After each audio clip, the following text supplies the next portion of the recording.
What's up, everyone? Welcome to the Alex de Silva podcast. We hope you are well and having an amazing day, afternoon, evening, wherever you are in the world. And welcome to another episode. Remember to like, subscribe, and leave a comment on whatever platform you're listening. Now, let's get on with the show with your host, Alex de Silva.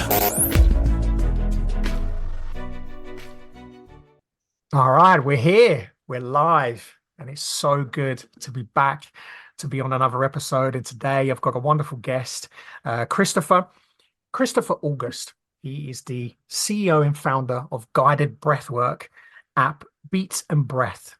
And he also has a podcast called The Masculine Mastery. Highly recommend going and taking a look and connecting. Christopher, lovely to have you on board, man. Good to finally see you and meet you. Yeah, man, you as well. It's great to connect, and thank you for having me on today, man. And just super excited to see whatever unfolds here and what we're going to dive into. So I'm very much open to whatever comes our way. Yeah, me too. Me too. I think, for me, I always like to open up the floor in a room, to you. Like yourself, I'm a big breathwork practitioner. I hold space. I found breathwork, a few years ago, and that practice, as you know, just develops and develops and develops and develops. Recently, the last probably 2 weeks, I had some of the most powerful experiences I've had in breathwork in a long time. So I'd love to hear your journey. I want to kind of open up the floor to you. How did you get into this? Talk to me about you. Like, who is, Christopher August?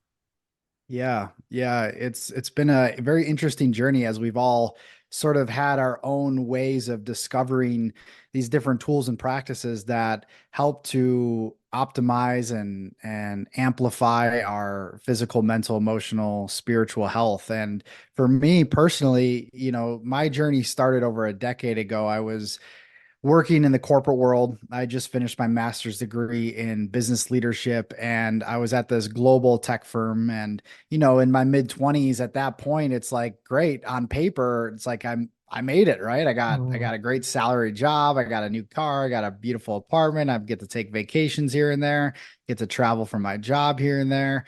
So, it was great at the time.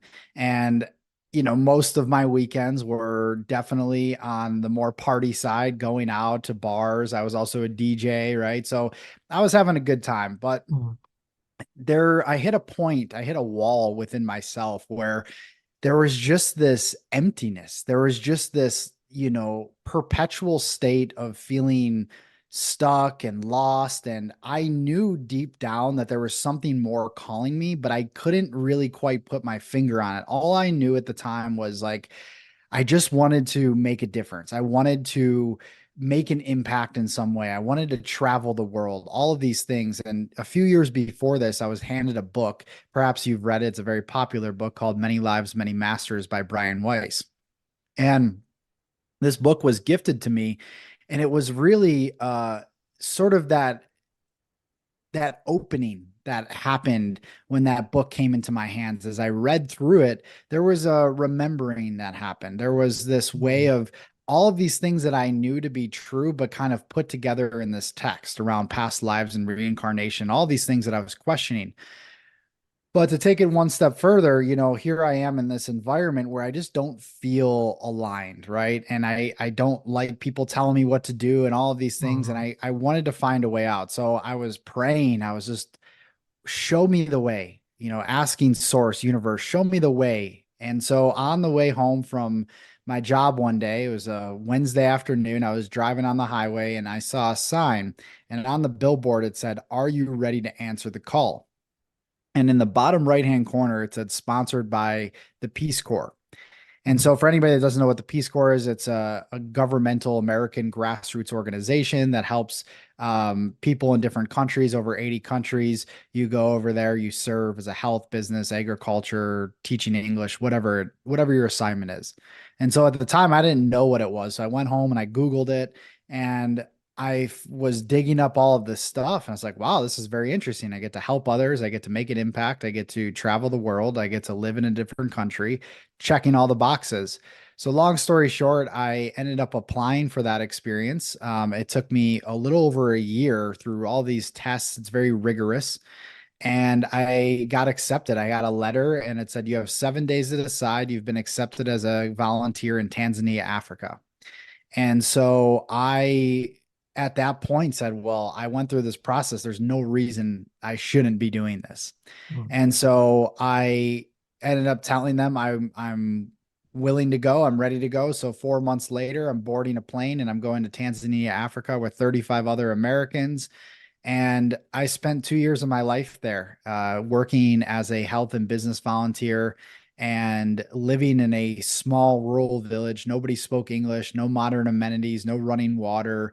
I cooking over a fire, Mhm. washing my clothes by hand, taking bucket baths. So you can imagine the Mhm. shock, that has, especially when you come from the modern world where you have Mhm. internet and all these conveniences.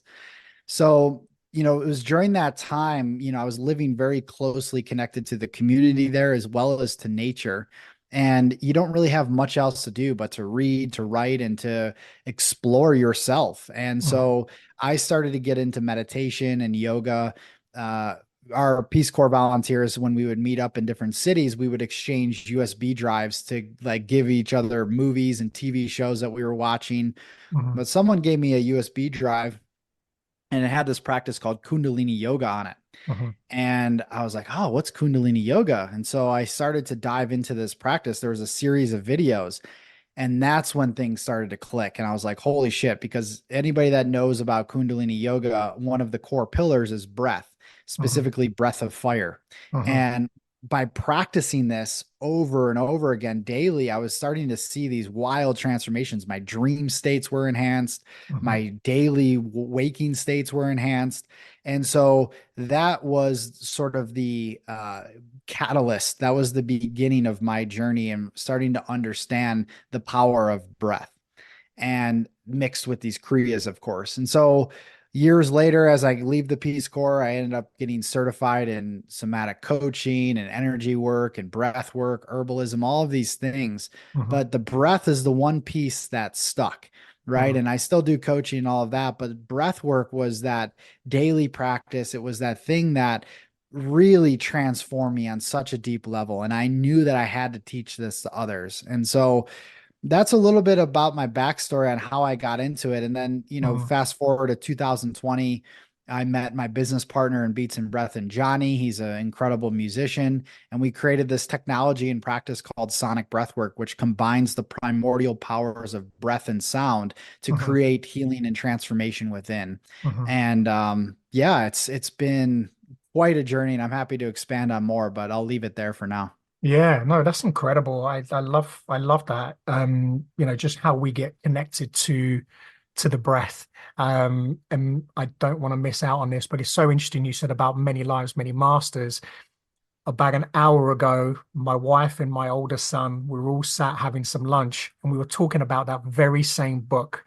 Wow. Yeah, we're talking about that very same book. It's so interesting. And so it's interesting how, how certain things lead us, to the journey that we're meant to go on. And I always find it really fascinating how how we get reconnected to the breath.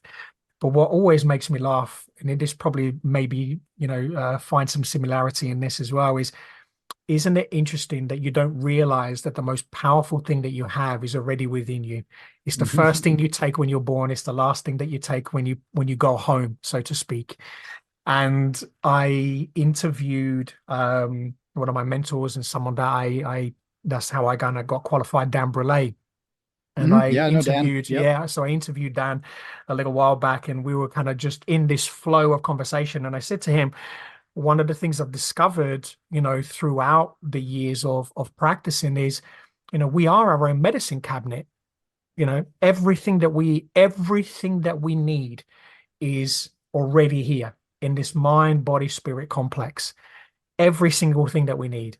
And we were laughing about it and kind of joking. And I'd love to get your take on this because over the years, and you probably see this yourself, and I'd love to understand more about the depth of your journey and, what you've discovered about yourself, um, through breath work, because this is one of the things I often say to people, and I shared a post the other day that breath work isn't something that can be explained, it's something that has to be experienced, because when you just say to someone, wait, hang on a second, you mean me breathing can change and transform my life completely?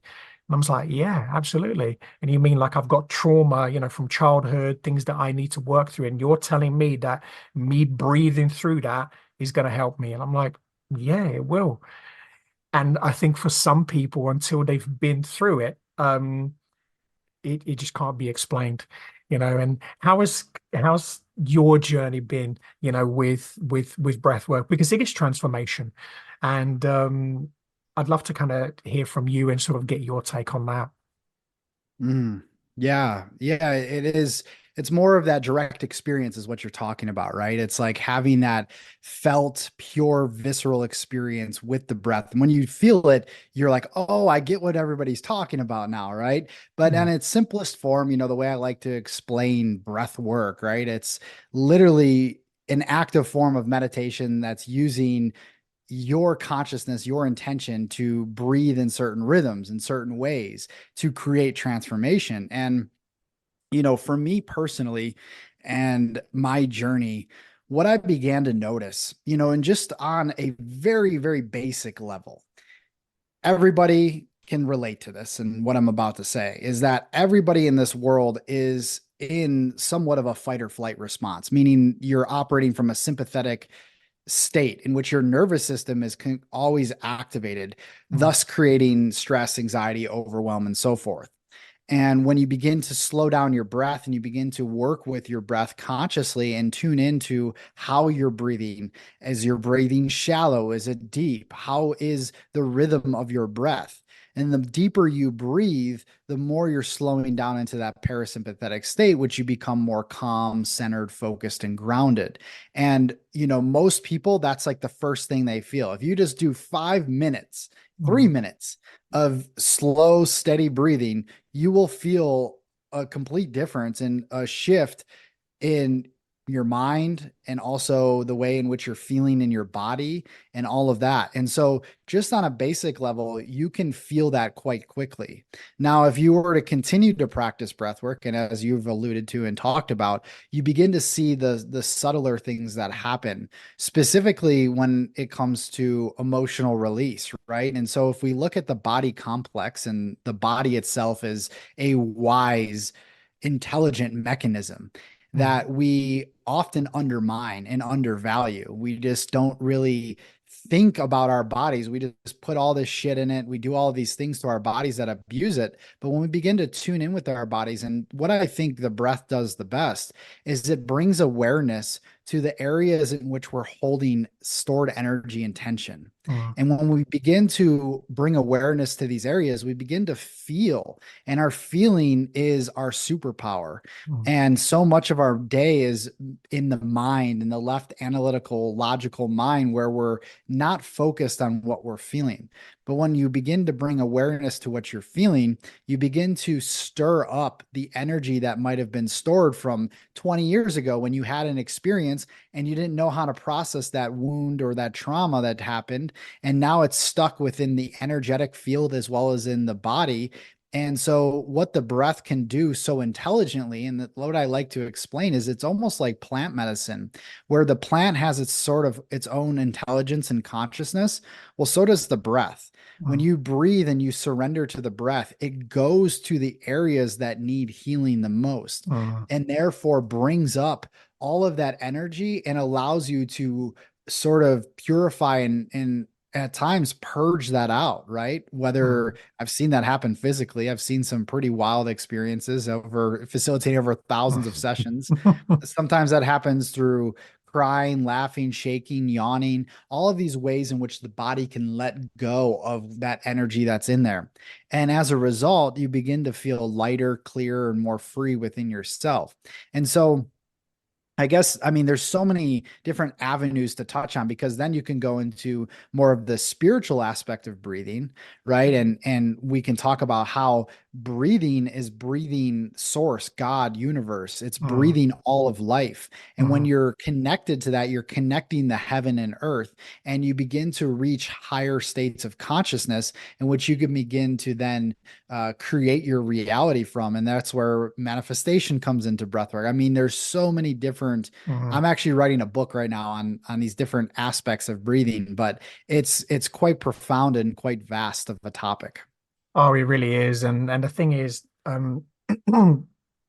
this is something that I find fascinating about breath work, is that there is no end, to the Yep. discoveries. There is no end to the experience. But here's the thing that I've learned continuously is, well, that's who we are. Through connecting with the breath, you continuously discover who you truly are. And I remember when I first got into it, for me, it wasn't something that it wasn't kind of not by choice. I was in a really bad place. I was struggling with addictions. I'd have, suffered with addictions throughout my whole life, and, went through some turmoil, overdoses, suicide attempts, and I was literally at the end of the journey, so to speak. And I met my beautiful wife, and she was in recovery, and she introduced me to meditation. And my first thought process around that, because I was ignorant, but I was fearful. I was full of ego. I was full of trauma. I was scared of change. I didn't know what to expect. And so for me, that journey, or the introduction of, let's just do a meditation. It's a guided meditation. My first thought was, the fuck's that going to do for me? It's like, this is hippie shit. Like, what, are we going to be hugging trees? I was humbled, because a few years later, I ended up having two more beautiful children. And one of the first things my daughter did naturally, we were out one day taking her for a walk in the forest. We've got a beautiful forest where we live here in the UK. And she just went and just hugged the tree. And I just burst into tears. She had a little lollipop in her mouth. She went and just hugged this tree, and I just burst into tears, because it's the most beautiful thing in the world. But what that did for me is it showed me the purity of what we actually are. Society ruins us. That's not how we're born. We're born to the Mm, purest form, and the purest form is the creator, right? mm, And it was a journey that, once I started to kind of go through it, another thought process was, what the fuck's God gonna do for me? All these years that I've been struggling and been mentally, physically abused and went through addiction, blah, blah, blah. What's he gonna do for me? And when you connect with the breath, you start to realize who you are. And all of a sudden you go, you've been here all along. You've been taking me on this journey all along. Now I see it. I know why you don't want me to kill myself. I know why you don't want me to overdose. I know why you mm, keep giving me this lifeline that never ends. But there's still forgiveness. There's still unconditional love. So the question for me was, why? Why is that? Why do you love me unconditionally? Why do you keep allowing me to do this? And the answer was, well, because I want you to see what I see. And that was mm, the sort of the power of just, connecting with, with that breath, and it's such a beautiful thing. You touched on plant medicine, which again, I think connects beautifully. I've had my fair share over the years of my Bufo experience, which connected me to source. That was yeah, that was my first experience with the medicine. And wow. then yeah, and it was a hero dose as well. It was a hero dose. So it was that Mike Tyson moment where he didn't even have a chance to go, oh my God, I was gone. I literally hit source. Um, do you think, what's your views on plant medicine? Because you talked about Kundalini, and I've heard um, gurus and and other spiritual practitioners, let's say, who, I guess it's not, can kind of be a little bit against kind of plant medicine. But I wonder if maybe they don't understand it because it's never been tried. A lot of sort of yogis and gurus, because obviously that practice really gets, as the breath does, really kind of gets you into that higher state of consciousness. But having experienced both, I'm assuming, correct me if I'm wrong, but for me, when I experienced both, I've realized that we can connect, to source. We can connect to that higher level of consciousness. We can receive downloads. And the most beautiful thing is, we can go internally and truly find healing, and really discover who we truly are. Um, is that kind of been your experience? Yeah, I really, yeah, this is a great topic to touch on, actually. It's very important, considering the way in which society is moving, and especially if you see in the US, there's a lot of sort of advancement in the ways of plant medicine and how it's being used clinically and all of these things. So I think it's definitely an important conversation. Before I touch Mhm. on that, I just want to say thank you for sharing your backstory a little bit. I think that's really beautiful to see that you've had that sort of experience, and now have come on the other side of that and seen, and just to kind of close the loop on what we were talking about before, one of the biggest things that I think beyond, and why I created what I've created with our technology and sonic breathwork and what we do, Johnny and I, the reason I've done that is, yes, it helps to heal trauma. Yes, it helps to de-stress. Yes, it helps all of these things that we've already talked about. But one of the greatest things that it does, and why I started sharing this in this way, is because it connects you with your soul. It Mhm. lifts the veil, it removes the layers, and it connects you, and you interface directly with your soul, not the ego mind, the personality that Mhm. almost, all the time likes to get in the way of our human experience and try to control and force and strive and chase and all of these things. But when you're interfaced with your soul, especially through the power of breath, you begin to see clearly who you truly are, what you've been referencing, which then takes you into your daily life, and you could begin to integrate that in a way in which you're living from this heart soul based place. Mhm. And from that place, you are making decisions that are in full alignment with who you are and why you're here. And that's what people are searching for. They're seeking that deeper connection and that belonging. And it's generally they're trying to find it outside of themselves, but it's within the whole entire time. And so I just wanted to highlight that part Mhm. because that was really important. Mm. Yeah, no, definitely. I think it's what, and we are seeing more and more, and I really want you to touch on the plant medicine as well. But one of the things I am seeing, and I remember when we went into, a few years ago, when we went into the lockdowns and everything globally, and I was talking to my wife, both my wife and I, have been working with plant medicines for a number of years. She's actually a ketamine assisted therapist now in the Beautiful. UK. She trained, in the US, and she's now doing this here in the UK, and she's the first, pretty much, one of the very first, other than, the people that would do the trials, she's kind of leading the way, which is such a beautiful thing. She's an incredible, incredible woman. And and the thing for us is to be able to bring that healing, to be able to bring that reconnection. And I'm finding that, one of the things that I said during that time, I remember when everything started to unfold, was when it, it's almost like the penny dropped at that moment for me as well. Something just shifted, and it's almost like the veil wasn't just opening slowly, it was literally cut off and it fell. And I literally looked at my wife and just said, it's the pandemic after the pandemic. And I remember getting a message. I went into a journey with psilocybin, went to see a shaman, and we were doing a ceremony. And the message came to me. She's like, "We're preparing you. There's a group of us, like yourselves, like myself, my wife, and others in our kind of tribe, so to speak, globally, and we're all being prepared for this, pandemic after the pandemic." And I thought, okay, this is going to impact, because I do wellness and coaching like yourself as well. I love all of that stuff.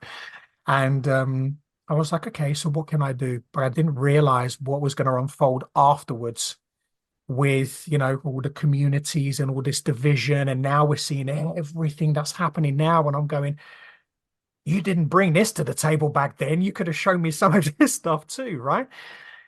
How important now, is really bringing down that veil for people globally, because I think with the way things have unfolded, people have been pushed into such fear, into such trauma that, you know, one of the things I heard is that it was a CIA operative said, that if you want to control and manipulate a nation, you induce fear and trauma to an extent where, they don't go internally to seek help and find, the solution. They seek that externally. Now, the problem with that is when you do that to someone and you traumatize them to that level, it's one of the hardest things to come back from. So Yep. how much do we, do we need this right now? Because I know obviously with what you do, you also specialize around that trauma area as well. And I'm sure Mhm. you'll be seeing this in the US as much as I'm seeing it here in the UK. Um, what are your thoughts around that? Yeah, it's a very interesting conversation because we live in a pretty chaotic time in which time is accelerating and Mhm, therefore things are coming to the surface much quicker. And what we've seen over the past few years is just the underbelly and the shadow of society being revealed on a mass level, mhm, and that will continue to accelerate for sure. There's going to be a lot more shadows coming to the surface because the laws of the universe state in the sense that everything has to be seen, right? Like nothing mhm, can be. It can't remain in the shadow or in the dark. It mhm, has to come to the light, and the light will illuminate whatever is not being seen in truth. mhm, And so, what's happening with society and what we're going to continue to see is more of these things that have been going on for many years coming to the surface. And therefore, that creates if you're not grounded, if you're not centered and stable within yourself, it creates a sort of distortion psychologically and physiologically. Something happens within that person where it can either wake you up and you're like, holy shit, I haven't seen this all along, or it can create a deeper level of wounding in which you go into more of a state of psychosis in a way. And you are in a place where mentally, emotionally, you are not operating in a coherent place. And I think what the messages you're receiving, I think is very similar to what I've received and more of us have received, is that the reason I think a lot of, like, for example, you told your story about addiction. I've gone through my own challenges and struggles, not specifically with addiction, but mhm, just my own dark nights of the soul, right? And my mhm, own sort of human adversities that we all face. mhm, And the reason I've gone through that on such a deep level, the reason you've gone through what you've gone through is because you have to be in a position where you are fully coherent and stable and grounded to be able to support those that are going to go through the same thing, but maybe even on a deeper level because of what's happening in society. And so, long story short, and I guess what we're coming to here is that it's very important to have tools like we're discussing with the breath to be able to really transmute and transform all of this energy that we're being bombarded with at all times. Because I do see a lot more coming, and there's a lot of shadows that I think are going to create a lot of distortion. mhm, And one of those things is around the child realm, and everything mhm, that's happened with the children. mhm. That's going to be a big one, and I think that's going to be the one that's going to send people into a pretty big internal process. I think and you know what's interesting? This is the thing, isn't it? When you pull back the veil, you can't put it forward. You can't Nope. close it again. Nope. Oh man, honestly, I love this journey. It's been very interesting. Had my few Yep. shares of challenges. I'm going through, a healing process at the moment. I've had spinal surgery back in September. But I laugh about it now. I've had to learn to walk again. So I woke up in September completely paralyzed from the waist down. And I remember waking up and knowing, it was just a knowing. Nobody could tell me otherwise. I'm walking again. I'm recovering 110% and I'm going to walk again. And the interesting thing about it is you talked about, the children. And I remember when I see things, I guess it's just who I am as an individual. I always try to post things I don't force myself on anybody. Before, when we were going through the lockdowns, all the things that I was discovering, I tried to share it and kind of realized that actually when people will see things when they're ready to see them. For you know sure. they'll see it when they're ready. We're all at different phases of our experience, and the thing is, as I start to understand now, we choose to be here. So it doesn't mean just because I know this that you should know too. So it's been a very humbling lesson, over the years. And one of the things that I have always asked is, okay, I understand that, we're all at different levels of consciousness. We're all here to support each other as and when we need to. But with the way things have been unfolding, there are certain things that you go, well, okay, I can handle that. This is okay. But when things almost cross that threshold of being pushed onto people, yes, we have our free will, and I understand that every single one of us operate in that way. So as long as we consent that we're giving away that free will, and there's Mhm. nothing anybody else can do. But as you know, that can come with a bit of a challenge when you're in a system, a system that operates under legal thresholds. Not everybody understands the things that we do when it comes to that perspective. So that in itself poses challenges. And when it started to get that little bit deeper, and they're now bringing out books, into children's schools, they are teaching children things that they shouldn't really know, they shouldn't even be exposed to at that age. I've got a 5-year-old, a 2-year-old. My son who's here today is going to be 26, and I've got a 19-year-old as well. So, I started young. I had my son when I was 17. And it's hilarious because he we're the spitting image of each other as well, especially now. But it's such a beautiful thing to see what an incredible man he's becoming. Mm. And he's talking about his beautiful girlfriend, and they're going traveling. They're actually coming to America in May, to do the summer camps and stuff. And this is one of the things I encourage. But for me, where I am starting to get slightly concerned, and I saw something today. There was a TEDx. I didn't listen to it fully, but I just saw snippets of it. I'm not sure whether you saw it, she looks like a young girl talking about pedophilia being acceptable. And I can't remember the word that they're using now. It's like a social conditioning. And I asked the guides, I asked, those who are with me, okay, this is now getting to the point now where kindness may have to step back if things are starting to be enforced.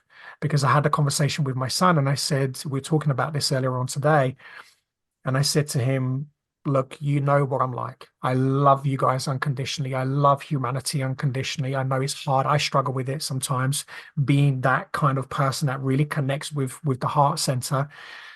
But for me, there is a line that gets drawn where if you start to then affect my children, and you're now trying to make this normality we're experiencing with women having to share bathrooms with men, and we're hearing young girls, who are being raped and abused because these things schools aren't doing anything about it. I've seen the victory at the other end, but as you can imagine, as a father, it can be challenging, with being loving and kind when you're being presented with these situations. I just want to say one thing because I want to open up to you, and I want to just get your view on this. One of the things that I was shown is that there is no right and there is no wrong. I get it. Spiritually, there isn't. We've chosen this path. We're all here to have an experience. This is a school, effectively. Earth is a school. We're Yep. here to have this free will, and we've all chosen this. We have. We don't really get to see it unless we wake up to it, or when we go back home and everything gets revealed. So it's hard because there is that spiritual side to me that knows the truth, so to speak, that knows that truth, that actually none of it matters. But then there is the human side, which I guess is a little bit of the ego that I guess separates me from that oneness that says, okay, I am still having a human experience. My children are still children, and we've got to draw a line and a boundary. And this is the part for me at times, and I think any mother or father who really truly love their children, or whether you're an uncle or an aunt or whatever it is, anybody on this planet would there are some people, of course, who are the opposite, would never want to see a child harmed in any way, especially if you've experienced mental, physical, sexual abuse. So we're going through this at the minute, and it's tough, you know. Yeah. Where do we draw this kind of line, and how do we navigate this, as we're going into this, because this is the bit where the human experience and the spiritual experience can be tough, right? When you open the veil and you kind of go, well, you're my brother. I know that you're doing something that's disgusting when we're looking at it from a human perspective, but we know in spirit, the two people that are going through that experience chose that experience, because this is the only place where you can have that experience, because in spirit, you're not going to get the same. Mm-hmm. But try to explain that to someone who's been through it. Yeah. Yeah, it's a very deep and very personal conversation for many people. And, what I will say to this, and I appreciate your insight and reflection on all of this. And I too am a father. I have a 4-year-old son. So when it comes to this topic, like, this is when the warrior comes out in me. So, and this is what let me just state this. Being and having this conversation now, which is I'm glad this conversation went in this direction, because I think it's obviously needed to come out. But, internally, the battle I've gone through is similar, in the sense of, like, yes, seeing the grander picture and the spiritual aspect of, this whole realm, where really we live in duality, right? We experience good and bad, right and wrong, and all these things, but that really is not a reality on the higher realms. That's just like you said, it's a play, it's a school. And so we're having to experience this evil, but also this beautiful good that's happening in the world. And it's like this dichotomy that's happening, in this sort of like push and pull internally. Do I speak up? Do I not? All of these things. And that's sort of the journey I've been on. But there is this part of me that gets so fired up. And it's this, I like to refer to it. This woman I interviewed years ago on my old podcast, she talked about this term, sacred rage, right? And we were talking about femininity and stuff like that, and the fierce feminine coming out and all of that. And in a way, that, let's not put gender attached to that. Let's look at that as a principle, an energetic principle, that we have masculine and feminine within us. And so what's happening and what I'm feeling right now, as an intuitive, as somebody that's very sensitive to energies, the earth itself is speaking very deeply. And she, being the outpicturing of the feminine, is speaking to my internal feminine that is going through this sacred rage, where it's like, I need to fucking share something, because right now we are getting to this point in which this shadow is getting bigger and bigger and bigger. And I want to state one thing: the shadows that we're experiencing externally, they are also internally. It's the manifestation. We live in an inside out realm. It doesn't mean that if you are seeing something around children and pedophilia, that you are a pedophile or anything like that. I'm not stating that. What I'm stating is that the darkness that you experience on the outside is the same darkness that is happening within. And so we need to look at our own shadows and look at in parts of our life where we're in integrity and out of integrity and all of that. But on a mass level, externally, in the collective consciousness, in the collective of humanity, we are going through this unveiling. And it does require, at times, to use your voice to share something, especially if it's impacting on this level and you're feeling it on a deep level, where this, we're talking about children here. And this is like the most innocent, divine source beings that are on this planet, and now being distorted and manipulated and controlled.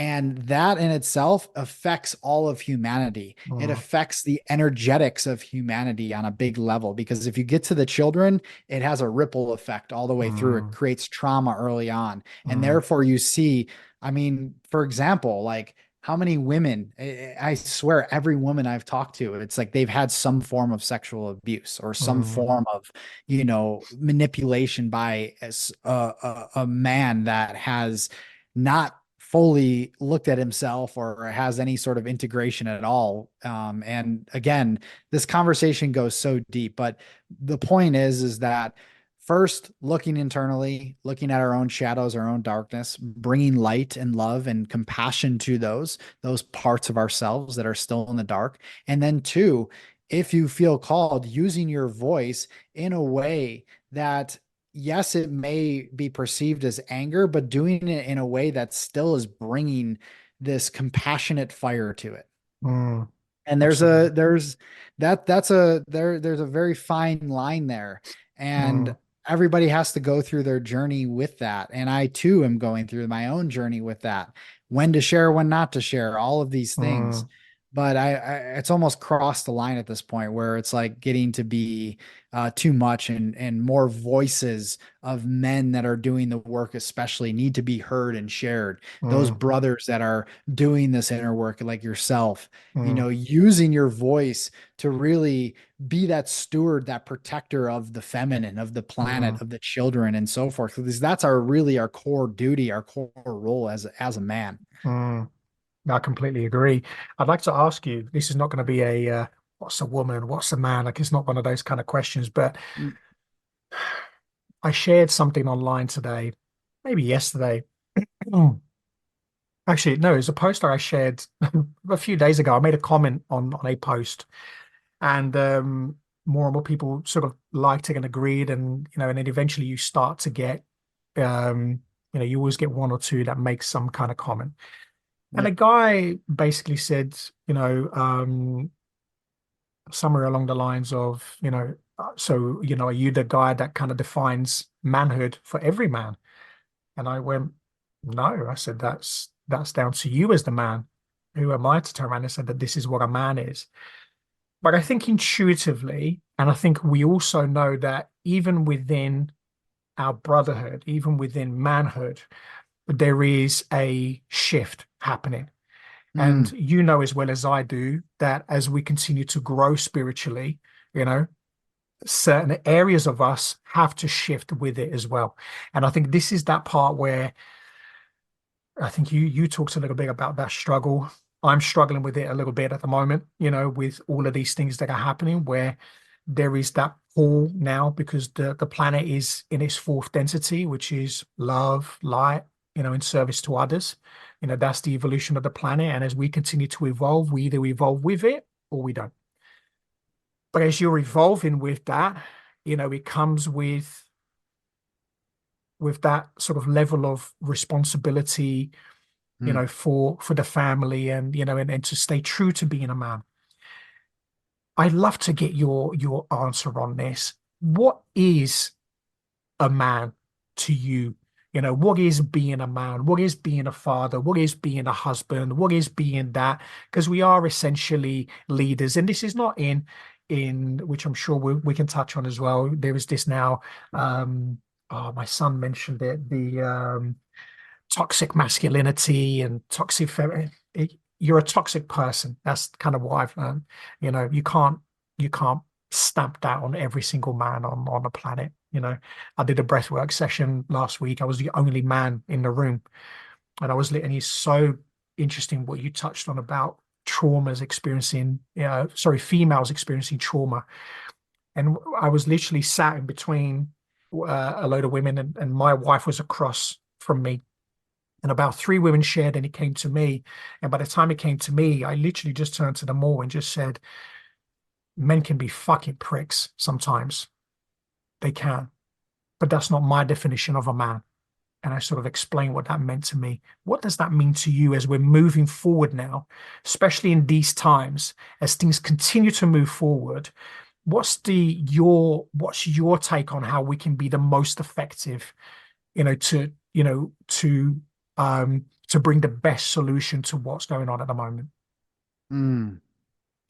Yeah, very multidimensional, multifaceted topic here, speaking about masculinity, and what I view masculinity as is a man that is leading both from the head and the heart, but integrated within his heart space where he is fully in a state in which he is the leader, their protector, their provider of first and foremost himself, and is able to actually do the inner work to fucking sift through his own shit. Because, Yes. we as men have gone through so much as well, the programming and conditioning. And in order to be able to be an effective leader in the world, to be that sacred, peaceful warrior in the world, we need to be able to have done that work on ourselves. And that means opening ourselves up to be vulnerable, to be authentic, to tap into that side. And where I'm seeing now, and the shift that needs to happen, is integrating what I was speaking to before, those feminine aspects. It doesn't mean Mm, becoming more feminine. It mm, means taking the aspects of creation, of creativity, of intuition, of all these things that are already within us. Because what's happened is there's been a paradigm shift, there's been a paradigm swing. This entire society, women included, have been in a hyper masculine state in mhm, which we're trained into doing more and more and more, and continuing to produce and produce and produce. And this just creates a distortion where we're not in a place of harmony and coherence and balance. mm, And so what I see time and time again, when I have men's circles, when I have men's retreats, when I've, most of my deepest healing has been done amongst men. mhm, And when men come together and can open themselves up from a place of pure truth, and just bring that fire and bring all of that anger, that grief, that shame, that guilt that has been suppressed within them, when they can bring that to the table authentically and vulnerably with another man, and look eye to eye in another man, something happens in that moment, something shifts. And so right now, what men are being asked to do is to go into these deeply unintegrated places within themselves, into their internal landscapes, and come face to face with their shit, with their shadows, with their darkness, with their fears, with their limitations. And then, when having done that work, and continuously doing that work, then going out into the world and acting as a spiritual role model, a man, a husband, a father, a leader in whatever capacity, acting as a spiritual role model for others that people can lean on, to be that grounded, anchored place within yourself, that you aren't being phased by what's going on so much, but you can be that pure place of light that people can come to, and when they're struggling, when they're going through things. And I think it's really unfair to see, especially what you've touched on before, that so many men just get looped into one bucket of toxic mm, masculinity. But it's bullshit. I know plenty of good men. I know mm, so many, all my friends, they're all great men that are doing this work. And so mm, there are men out there, and we, the men doing this work, need to be a voice, and we need to stand up more and share more of our hearts, more of our souls with humanity, and know that this is perhaps some of the most important work to do on the planet right now, because we are up against a very powerful force of energy that is yeah. trying to manipulate our minds into becoming something that we're not.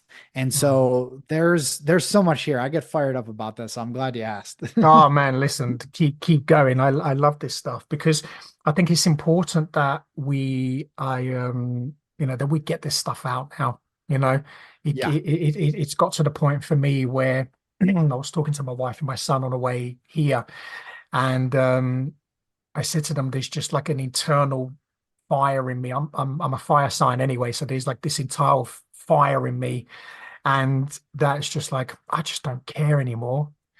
I just don't really I'm not phased what you think anymore.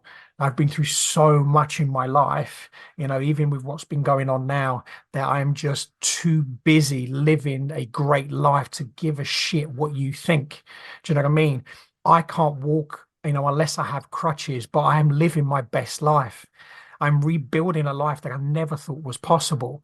When I thought it is so interesting, like I kind of thought, wow, you know what, I've been through recovery, I've done all this plant medicine, bufo, ayahuasca, mushrooms, you name it. You know what I mean? Like, we've kind of been through it, but integrating every single bit of the way. I don't live in the medicine, even when we're It's serving, key. it's so key, because this is something else that I find, we can get so deep into the wonders and the beauties of the medicine that we forget to live. And I think it was Ram Dass that said, like once you get what the answers that you need, Put the phone down. Put the phone down. Go live now. You've got the stuff you need. Go live. And I've gotten a few answers over the years, and I'm truly grateful. But it's a critical moment, I think, for us, not just as men, but also as well as women, for us to unite. Because one of the things that I constantly see is, again, this division of men and women, that sacredness. When people say, oh, what is the creator? Is he a man or a woman? Well, actually, he's both. Because in this experience, he can't create without himself. So he needs the man and he needs the woman. And that's that sacredness between us. That's the most beautiful thing that you can do, you know? And imagine that, just let that, if you're listening to this or if you're watching this, just think about this. A creator allowed you to create yourself into this experience. Then you come here, you meet a man or a woman, and you create. And that beautiful woman gets to carry that life, which you both created for 9 months, 9 to 10 months, and it births this beautiful experience into the planet. It's this infinite creation of life. And when you understand what that truly means and you connect with that, you will understand the urgency of these kind of conversations, of the message that we're trying to drive here. It's not about hate. It's not about whether you're white or you're black or you're Jew or you're Muslim, or I don't care whether you're right wing, chicken wing. I don't care. The things that we need to drive home here, and please tell me your view on this, Christopher, is it needs to stop. I know that there is this chaos, and I know that we're going through at the moment. So as you said, that light is really shining into this. But the more and more you can use that breath to go within, the more and more you start to discover that we are all one. We're starting to understand that more and more, right? Yeah. But I think on a deeper level where it's getting to the point where, the darkness is coming out, it really is coming out. But and Christopher, you touched on this, that we have to go internally to be able to see that darkness. So when people see things as evil, and somebody has thrown something at me before and said, well, where's your God now? I'm like, look in the mirror. He's staring at you. You are it.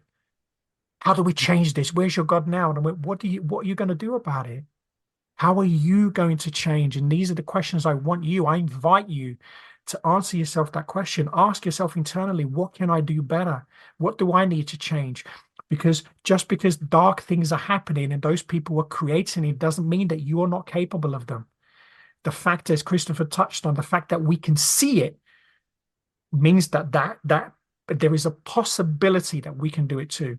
And if you ask anybody, and I'm sure Christopher will say, what would happen if somebody molested your son or your daughter? The first thing that pops into my head is I'll kill them.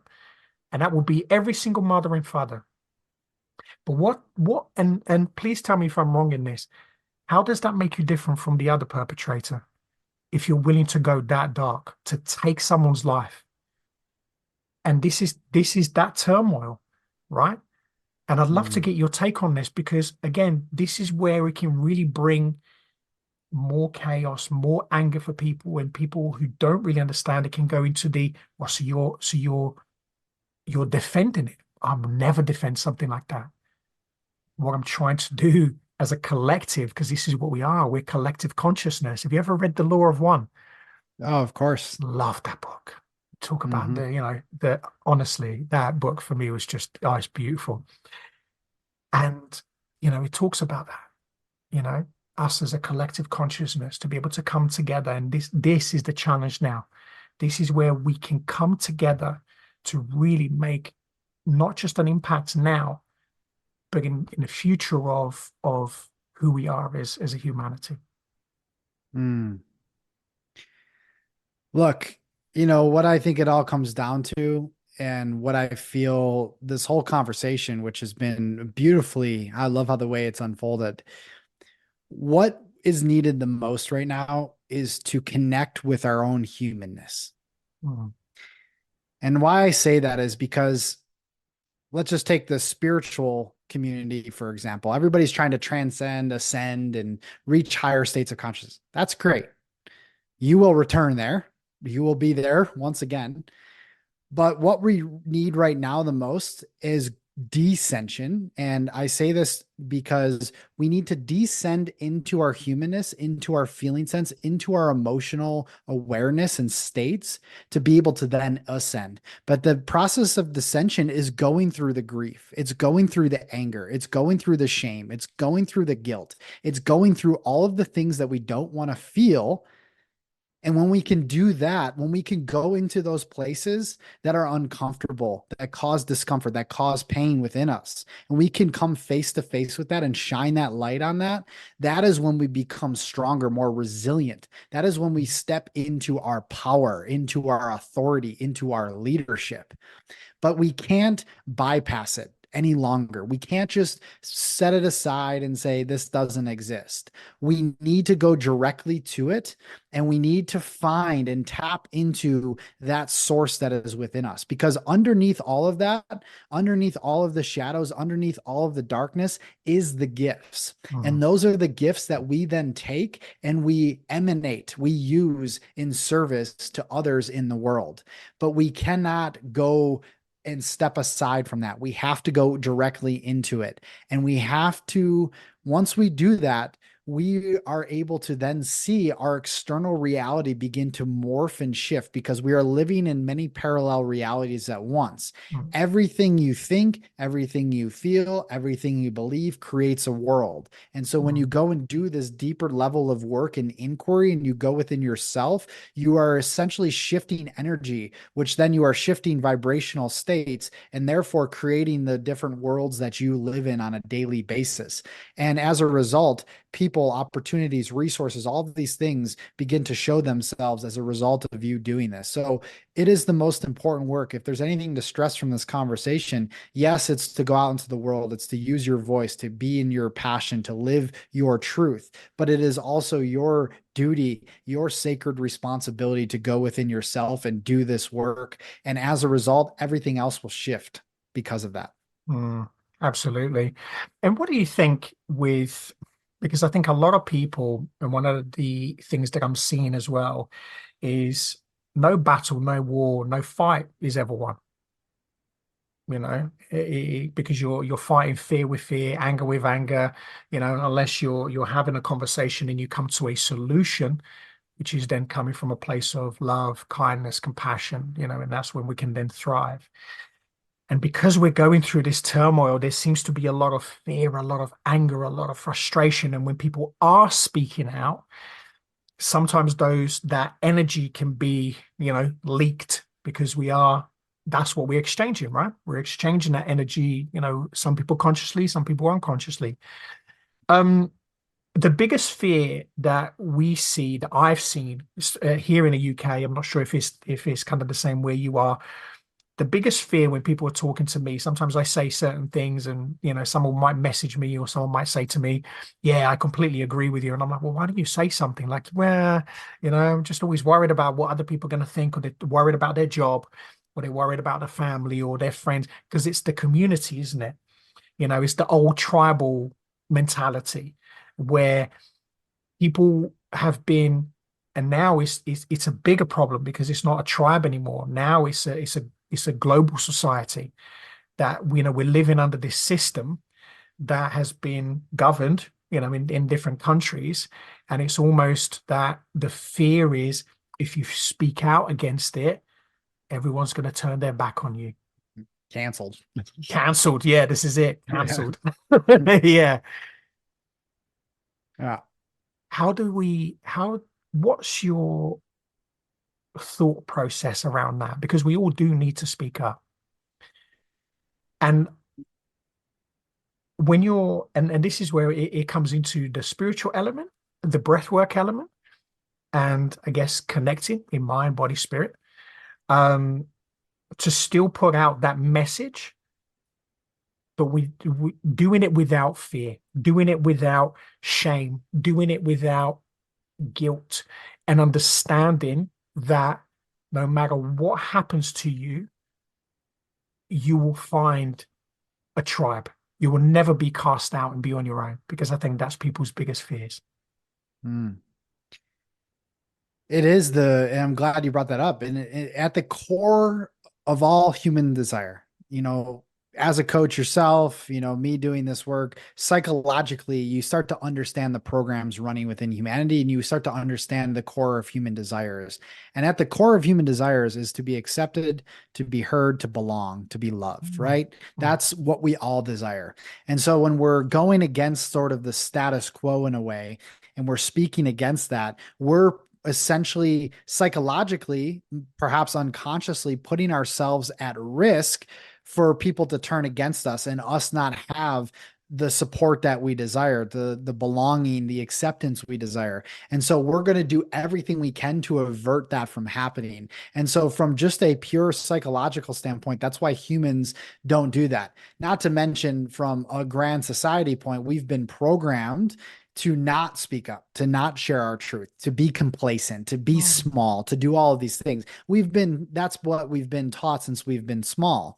Whether we realize it or not, subconsciously, that's what's happening on a daily basis in the messages and the information coming out in our schools, in our educational systems. Everything is taught to be a slave to the fucking system and to just follow orders.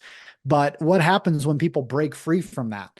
Well, that's when you begin to start to, and I'm going to share a very short story here, something that happened years ago in an experience I had. So back in 2016, 17, my partner and I, we had started this movement of sorts. We were in the plant-based and the vegan realm, and what we were seeing all of the angry activists and the vegans and all these things, and I understood from their perspective at the time because I was eating and following a plant-based lifestyle. But what we were trying to do, because we were coaches, is bring a level of personal and spiritual growth to that realm. And so we created this massive summit. I think to this day, I don't know, I'm not in that realm anymore, but we were in this massive summit, had thousands of people on that we created online. And most of it was great, got a lot of love, but a lot of it was like, not a lot of it, but a small portion of it was hate. And some of these words, things where people were sharing, were fucking mean, man. Like, and I wasn't prepared for that at that time. I wasn't fully integrated in myself and who I was in my own power to be able to take on all of that energy being directed towards me at that point. Our message was, hey, like, your anger and your just continuously all your rage that you're putting out there, nobody's going to listen to your fucking message. It's just going to go one ear out the other. You need to work on yourself and share a message from a place of compassionate truth that, yes, you can still share your truth, but do it from a different place. Long story short, all of these things that we were sharing and trying to shift within that movement, we took on. And I, as a result, went silent for like 3-4 years. I didn't say anything, and I didn't share much of myself because I had an underlying fear of what other people would think.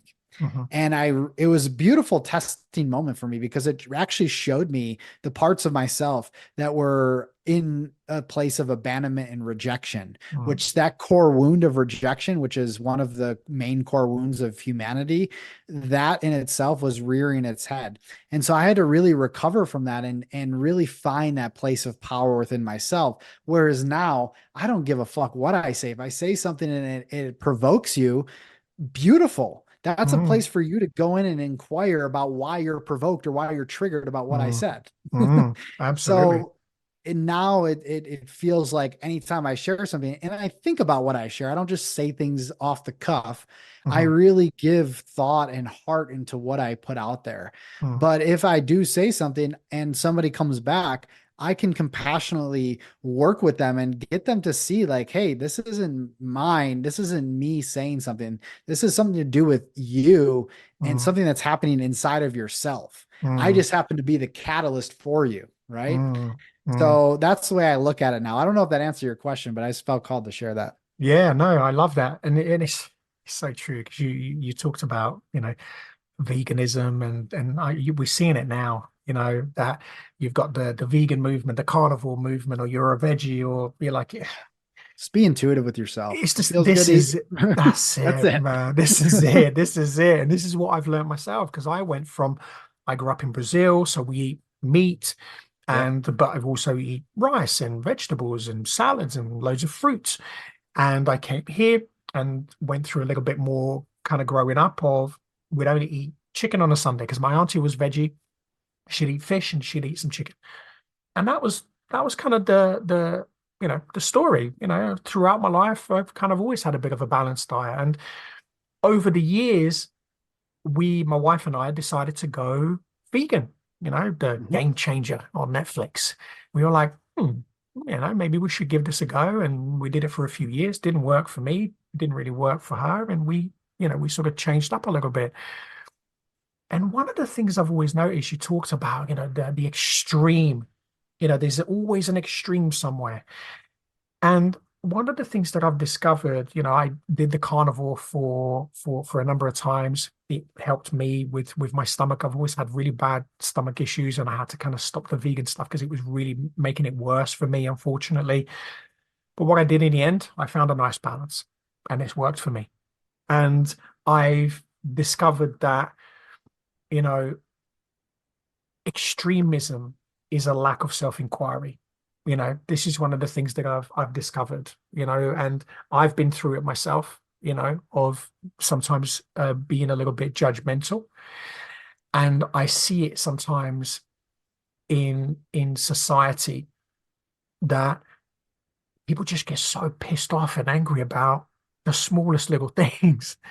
I got because I'm part of this. I experienced a condition called cauda equina syndrome, which affects the spine, and it presses on the cauda equina nerve. And if left for too long, which is kind of what happened, thankfully we caught it in time, but it can leave you completely paralyzed from the waist down. You lose complete sensation if you don't get it in time. I lost complete sensation, but thankfully we got there in time. And through all the work, breath work, and everything that I've been doing, healing and working out, physio, so on and so forth, I am where I am. But like you, I'm one of these people that I like to share positivity. So I started to share in these groups. And yesterday or the day before, I shared a post, and honestly, I got like attacked with people who eventually started accusing me, saying that I don't have this condition and it's a lie, blah, blah, blah, blah, blah. I need to be careful. And what you said there about, other people needing to go within is what pops into my head. But one of the things I also did sometimes is my wife always says to me, pick your battles. And if you don't want to get in the ring, don't go in the ring. If you Yep. don't want, if you don't want someone to, if you don't want to get into a fight, just don't jump in the ring. And that sometimes pops into my head because the old people pleaser, that tribal mentality where I don't want you to think that I'm a bad person. That inner child thing sometimes kind of comes in, but today, thankfully, it's very flitting. He kind of comes in and he comes out. And in the end, I just went, "Oh, do you know what? I can't be fucked to be arguing with people." But here's the thing that I find very beautiful about society. Other people started jumping in and almost like defending me because they've been following my journey from the beginning. And I said it to my wife, and we are talking about it today. And I guess my point to the story, which maybe touches on to yours as well, is don't ever think that you're alone. Don't ever think that you're alone. There's 8 billion of us in this planet. And the majority of us don't want any of this bullshit. We want to live a happy life. We want to be fulfilled. We want to be able to grow our own food. We don't want to be told what we can and can't do. And the beautiful thing about all of these things that are happening, if you're worried, this is why breath work is so powerful, because it allows you to go within. You don't have a choice, but it allows you to go within in a place of when you start to work through the layers, right?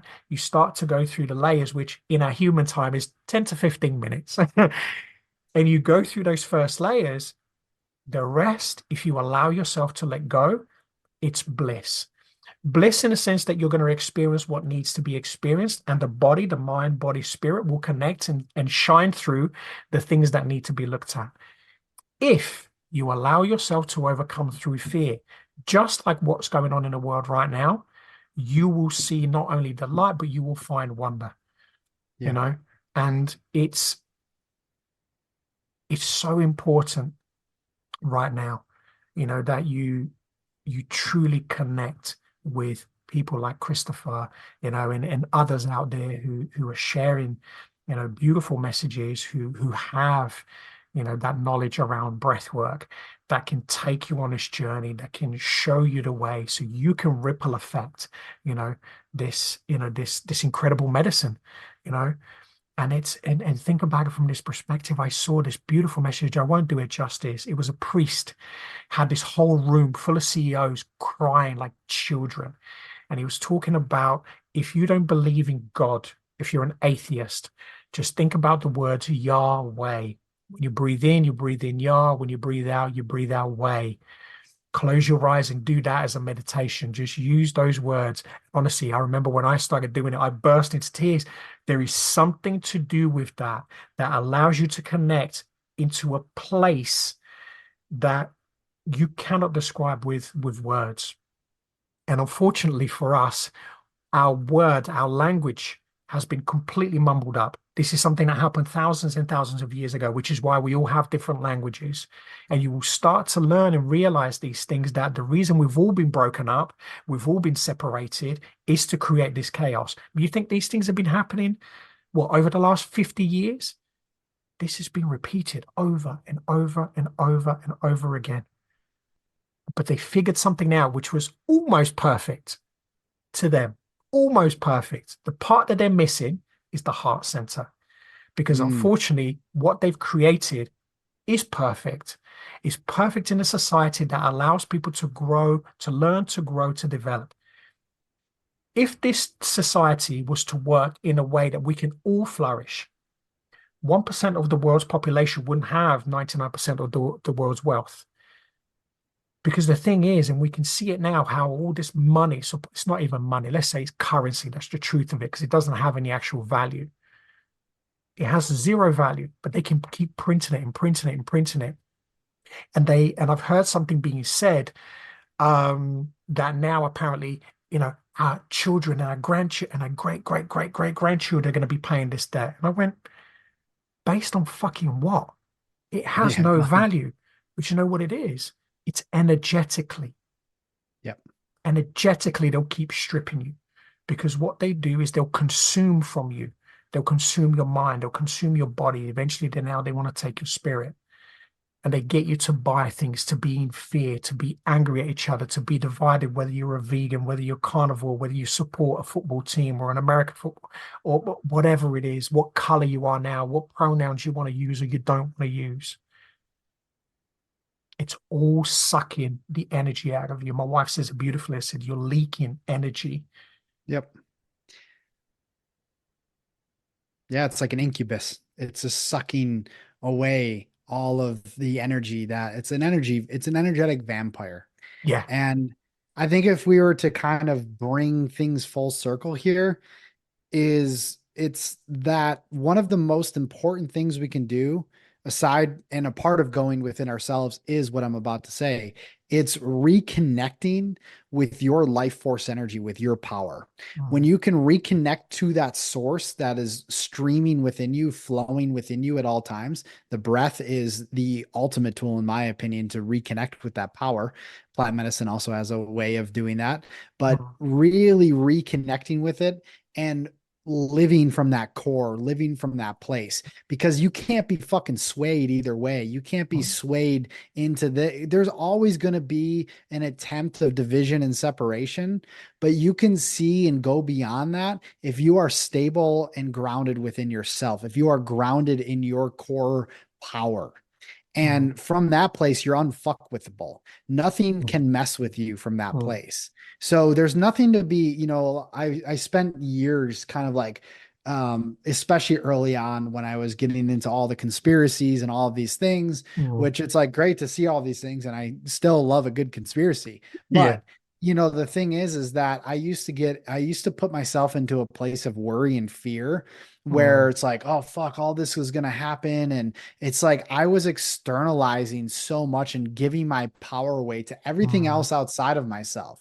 Whereas when I began to really come within and just start to own who I am and my own power, I'm like, whatever, the world can crumble, but I'm fine within myself. And as long as I'm fine within mm, myself, like that's all that truly matters at the end of the day. And mm, as a result of being fine with myself and being in my power, the reality of this world crumbling is not even going to come into fruition or existence because I'm not going to be aligned with that type of world that's going to do that. That's why I'm so mm. optimistic about where things are going. I'm not Same. worried about the fucking end of the world and No. things. I'm not worried about any of that. Mm, I'm not in the place of fear mongering. I'm in the place of my power. And I know that, yes, I'm going to have to see through the glass walls of everything that's happening on the outside chaotically. And yes, I'm here to be an anchor and a source where people can come and receive support and inspiration and empowerment. But beyond that, like I'm not worried about it. We're all mm, good. Everything's going to be fine. And mm, when you approach it from that place, you begin to create a reality, a world that is fully aligned with that vibrational state. And it's kind of what I was talking about before. Your mm, vibration is everything, and the breath mm. has the power to shift that on a massive level. Absolutely. Couldn't agree more. Couldn't agree more. And I think just to add to that as well, when you shift away from fear and you go into strength and courage and love, what you also recognize, I lived this life of scarcity. That's what it was. It's a scarcity mentality. I grew up, in a very poor family growing up in Brazil, humble beginnings, beautiful family, but very humble beginnings. Came here and I've, managed to sort of build something, really beautiful for myself, and it continues to flourish. But I grew up for a long time, even as an adult, as a man, with this scarcity mentality. And when it shifted for me, when I realized that, like this hoodie that I'm wearing, it's temporary. One day, if this doesn't get donated, it will end up in the bin. You don't own the body that you look at every day.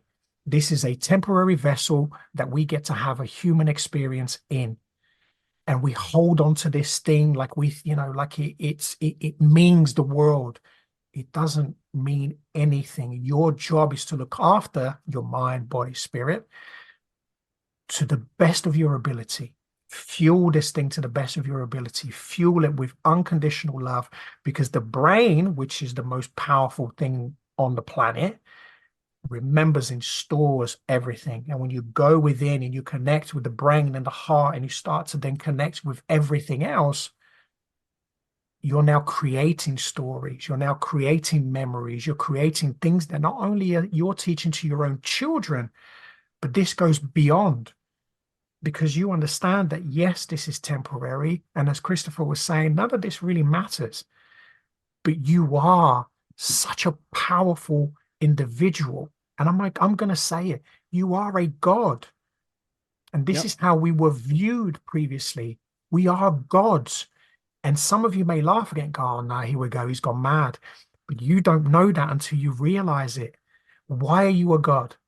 Out of this body, you think of something, it happens instantly. You talked about breath work and manifestation. Touch on this after. When you think of something, at times you can manifest it like that, just like that.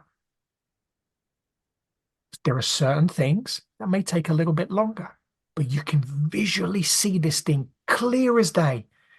Clear as day. You can see it, you can touch it, you can smell it. But because you're in a human form and you're on a planet where the density is heavier, you have to work at it a little bit longer. It doesn't mean it's not going to happen for you. As Christopher was saying, he can see the end. He can see the victory. He doesn't need to worry. I'm exactly the same. I sit in there and go, knock yourself out. You don't believe in it. Okay, that's okay. Thanks for sharing. Have a lovely day. Love you always. Cool. You'll be in my prayers tonight. Mm. What else do you want me to say? But when you realize that you have that within you, and you start to realize, and you don't have to do anything with it. You can keep it to yourself quietly if you want to. Unfortunately for me, maybe for Christopher too, I like to shout about this shit, because the more people that can hear this, and hopefully the more of you that can really truly understand who you truly are, you will start to realize that what has already been created can be created 10 times more, 10 times better, 100 times, infinitely more. Why? Because as Christopher has touched on time and time and time and time again, when you vibrate at a higher level, nobody at a lower level can touch you. They may try, and the only way they get to you is if you leak the energy out. That's where they get you. So consumerism, system, all of these things that are there to suck your energy, compare you. Brené Brown says it beautifully. Comparison is the thief of all joy. And it's true. You're created in perfection. It's only the system that has ruined us throughout the years. When you truly allow yourself to become what you already are, this is where you will shine. And I say this to people honestly. I came from fuck all. I am not special by any means. I am, because I know who I truly am. But what I mean by that is I don't have a wall of degrees. I don't have, do you know what I mean? Like I'm exactly the same as you. So the things I'm sharing, and I always share, like probably Christopher too, it's been tried and tested. It Yep. worked for me. I'm just paying it forward because someone was kind enough to give it to me. Yeah, I think what you're beautifully said, brother. I think what you're getting to, it's like I read this. I don't know who the quote was. Maybe it was from which again, a whole nother topic, but we can get into it or not. Around the gene keys. I'm a big gene keys practitioner and I love the gene keys. They're beautiful wisdom teachings. But there was a quote. It says, when you stop worshiping God and become God, that's when your life begins to change. And that's what you're talking about, right? It's like we want to worship something outside of ourselves, but it's like, no, come back within. You are the God. You are the creator. You are the one. And it's like we have so much resistance to that idea that we are the one, and that we are all the one, and that we are all these fractals of this one source, right? So you are the God. And when you become that, you start to live that. That's it. That's where and it's not from a place of ego and trying to force your stuff on anybody else. It's more so just, it's a knowing, it's an energy that you walk with in the world, that you embody, that doesn't have to say a fucking word. It doesn't have to say a thing. It just is. And when you become that, you watch how everything begins to transform around you. Oh yeah, absolutely.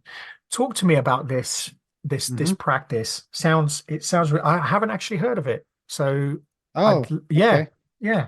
Touch on that. So the gene keys, in its essence, which again, this is a whole podcast in itself. Mm. So I've been working with the gene keys for the past 6 years. Founders Richard Rudd. He's actually, I think, from Cornwall, Mhm. not probably far from where you are. No. Um, and he created this system, for lack of better terms, of self-discovery, and it blends astrology and the Chinese I Ching and the Hmm. 64 archetypes of the Chinese I Ching Hmm. to help you better understand who you are, why you're here, and how you're meant to serve.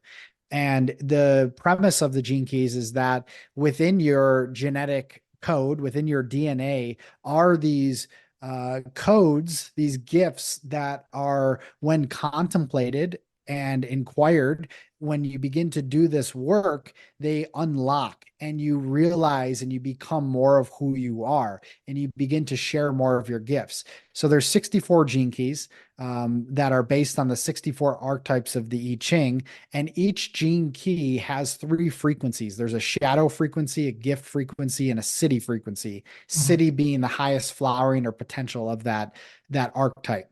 And so in your profile, you have 11 keys, and it goes through this sequence, this journey that takes you through the activation sequence, which is all about your life's work and higher purpose. the Venus sequence, which is all about opening your heart and relationships and healing your core wounds from 0 to 7, 7 to 14, and 14 to 21. Mhm. And then the triangle at the top, which is the Pearl sequence, and that's all about liberating prosperity in your business and your relationships and your life in general. So when you combine all of these sequences and the 11 keys in your profile and you go through this work, you begin to see deep and profound transformation. So I have been doing and working with the Gene Keys, like I said, for several years. I'm a Gene Keys guide, so I do Gene Keys readings. And I also combine Gene Keys and breath work, which is a very powerful practice for contemplation and understanding. It's really taking these teachings, but then applying it through breath work, right? So it becomes a beautiful practice. Mm. So overall, it's been a massive transformation in my life. And it's this, like, call it my Bible. It's this thick book, right? And so Oh, there's nice. your Okay. Gene Keys in here. You could get your free profile at genekeys.com Mhm. and you could read an overview about your exact profile. But this work I can't recommend enough. It's super powerful. Oh, I'm definitely going to have a look at that. Oh, Yeah, it's dude, that's you would love it. I can yeah. already tell. Oh, yeah. It sounds a mess. I'm definitely going to go and have a little look once we're done. Cool. For sure, for sure. Talk to me about your sonic breath work. Uh-huh. Talk to me, how does that work? And you know, what's the word I'm looking for? How does that kind of differentiate from other modalities of breath work? Yeah, and yeah, thanks for the question. And just to kind of put this into context, like, we're not doing anything new when it Mm, pertains to sonic breath work. It's all sort of been done in the sense that we're using ancient pranayamic breathing practices. mhm, But what we've done is we've orchestrated it, we've constructed and co-created this technology in sonic breathwork in a very unique way. Now, you have other breathwork practitioners using music and breath together, they combine very well. But mhm, with the way we look at it is that breath and sound are the primordial forces of the universe. mm, And when you begin to combine them in a very intentional and conscious way, you create something, a third energy that helps to heal, awaken, and prosper. That's sort of our motto at Beats and Breath: heal, awaken, mm, prosper. mhm, We begin to create these shifts internally. So the way that Johnny, my business partner, mixes the music is that we're taking these ancient instruments, right? He has mm, flutes and gujons and harps and all of these things that we mix together with 808 trap and hip hop beats, right? So you get this, like, blend that makes it modern. yeah. It's like ancient future, but then Mm, we layer it with solfeggio frequencies and binaurals. And so through that aspect, which we're talking then about sound healing, you begin to create internal shifts from a brainwave standpoint, from a nervous system standpoint, from a whole mind body standpoint. Then you pair that with the breath, and boom, it's like a rocket ship, right? I call it mm, meditation on rocket fuel.